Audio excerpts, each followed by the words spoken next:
Tax बचाने का हो टेंशन या फिर पेचीदे टैक्स नियमों की उलझन, अटका हो रिफंड या मुश्किल में फंसा हो आपका रिटर्न, हर मुश्किल सवाल का आसान जवाब है टैक्स ग्रुप, जहां आप न सिर्फ अपना टैक्स बचाते हैं बल्कि हम टैक्स की उलझनों को सुलझाने के गुर भी आपको सिखाते हैं। नमस्कार, मैं हूं लक्ष्मण रॉय और इस बार आपके सवालों का जवाब देने के लिए हमारे साथ हैं टैक्स एक्सपर्ट गौरी चड्ढा।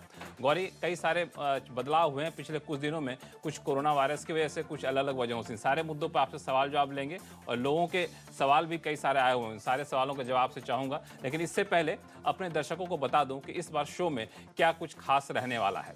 नए टैक्स क्लब्स को चुनने वाले टैक्स पेयर्स को मिली खुशखबरी, अब कन्वेंस अलाउंस पर भी ले सकेंगे टैक्स छूट। जाने कैसे।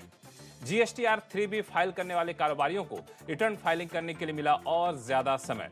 और अगर आप लेटर ऑफ अंडरटेकिंग देना भूल गए हैं तो क्या आपको चुकाना होगा जीएसटी। इन सारे मुद्दों पर बातचीत करेंगे।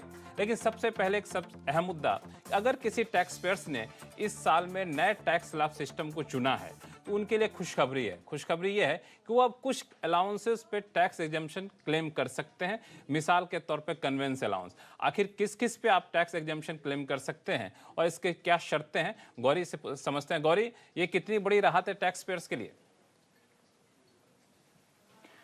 देखिए लक्ष्मण, अभी हाल ही में जो बजट आया था उसमें सरकार ने कहा कि जो लोग न्यू रिजीम में जाते हैं उनको हम कंसेशनल टैक्स रेट तो देंगे, लेकिन उनको कोई एग्जेम्पशन, डिडक्शन या अलाउंस का हम बेनिफिट नहीं देंगे।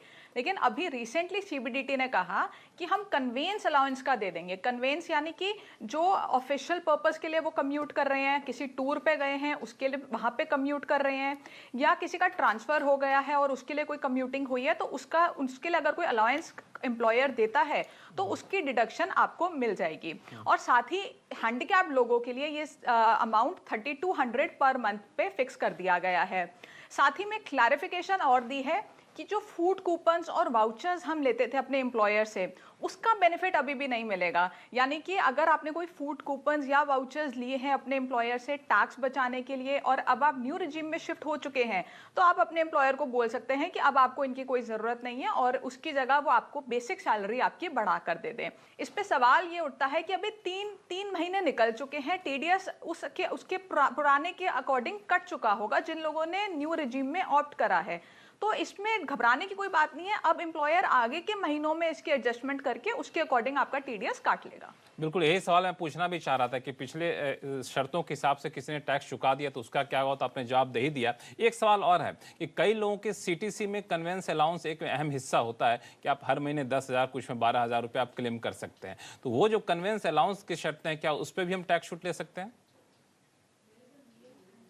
बिल्कुल, अगर आपके सीटीसी का पार्ट है ये कन्वेंस अलाउंस तो भी आप इसका डिडक्शन ले पाएंगे, जो पहले न्यू रिजीम में मना कर दिया गया था। चलिए, बहुत अच्छी बात है। इस पे कई सारे टैक्स पेयर्स को बड़ी राहत मिल जाएगी इससे। अब शुरू करते हैं सवाल जवाब का सिलसिला। सबसे पहले कॉलर हमारे साथ दिल्ली से हैं अशोक कुमार जी। अशोक जी, पूछिए, क्या पूछना चाहते हैं? Actually, I am the pensioner. I have got three components of income: pension, interest from FD, dividend from equity, and MF. I am filing income tax return through ITR1.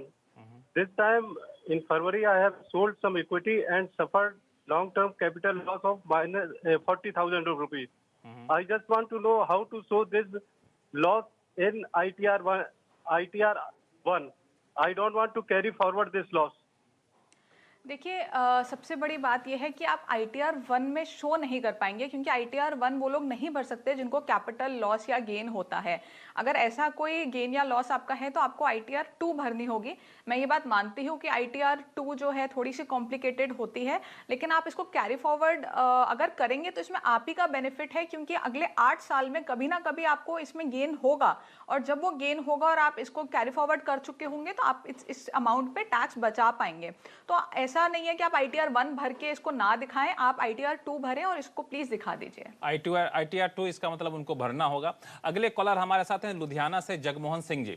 Jagmohan Singh ji, क्या उलझन है आपके? हाँ जी सर, मेरे दो सवाल हैं। एक तो है कि मेरा बेटा जो है MNC में काम करता है, वो 17 लाख का उसका पैकेज है और उसकी ग्रोस जो सैलरी है उसमें बाइफरकेशन में HR उसको 3 लाख के करीब मिलता है।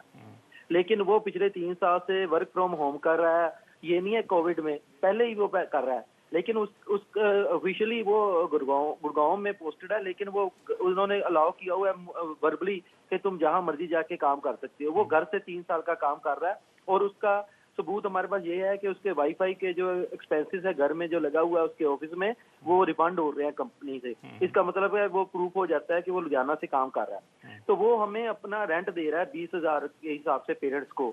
ये जॉइंट नाम में जो हमारा घर है वहाँ वो रहता है, तो 10-10 हजार रुपया दोनों को दे रहा है, यानी कि 2,40,000 दे रहा है।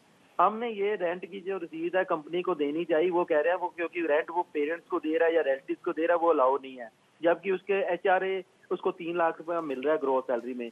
तो क्या वो ITR जब हम भरेंगे उसमें मिल सकता है ये फिर हमें HRA के? और उसके पेरेंट जो है यानी कि हम वो अपनी ITR में हम उसको इनकम को दिखा रहे हैं, और ये जो रेंट है वो बैंक ट्रांसफर के थ्रू हर महीने वो हमें दे रहा है।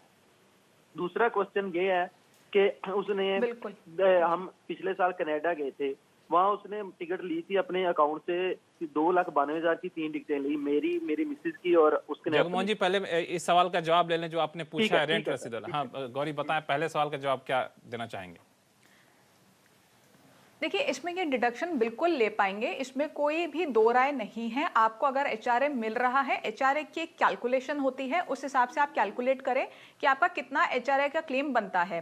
अगर वो जैसे आप बता रहे हैं कि ऑनलाइन ट्रांसफर कर रहे हैं, आप लोग अपनी रिटर्न में दिखा रहे हैं, तो इसमें कोई भी दिक्कत नहीं है। मैं आपको ये सलाह दूंगी कि आप पहले अपने एम्प्लॉयर को बताइए कि ये सब ऑनलाइन पेमेंट हो रही है और आप अपनी रिटर्न में दिखा रहे हैं। मुझे लगता है आपका एम्प्लॉयर इसी से मान जाएगा। अगर नहीं मानता तो आप अपनी जब रिटर्न भरेंगे आप इसको क्लेम कर लीजिए, कोई दिक्कत नहीं।